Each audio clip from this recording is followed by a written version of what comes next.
For someone who doesn't know anything about acting or plays or anything, I would describe a monologue as a piece that really goes into who the character is in the play, and it could be a few sentences long to a couple of paragraphs, but it really defines who they are, what their intentions are, what they are driven by, and it's a brilliant piece that's written by the writer to specifically define that about them. It kind of allows you to peek inside the greater story, and taken out of context, it can mean anything to anybody, but in that one moment it means this one thing. I'm a drinker, so that's how I think of it. You know, there are theater and stories and plays that you need to enjoy over a certain amount of time. But if you want to see a snapshot of someone, if you want that shot of someone, that's what a monologue is.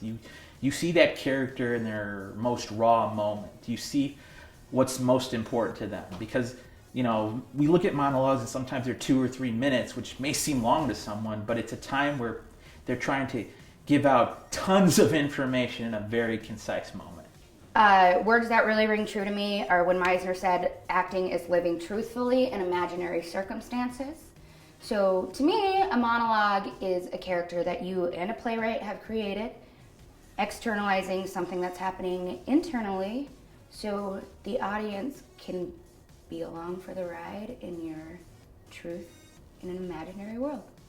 A good monologue and a bad monologue. A good monologue would be like, I am connecting with the character. I know what choices I'm making within that, 45 to a minute and a half.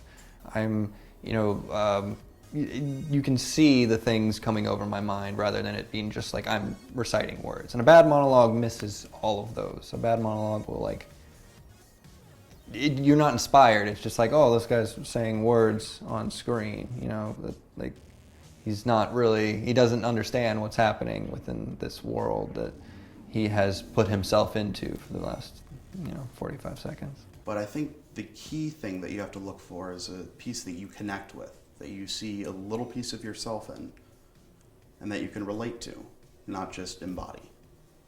There needs to be a change.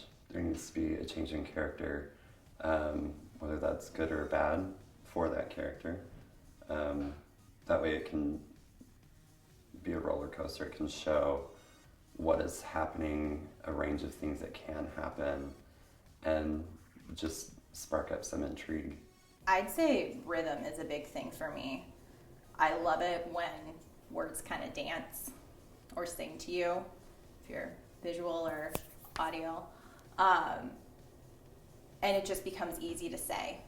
It's easy to memorize because there's a flow to it that's just beautiful. A good monologue is not Neil Simon, and a bad monologue is Neil Simon. A monologue is a window into a story, into an actor's abilities. Just sharing a story or those abilities. Okay. Is that beautifully poetic? Yes. Bad monologue. That makes sense. Yeah, I don't know. Yeah, I don't know what a bad monologue is. Neil Simon. You are done. All right.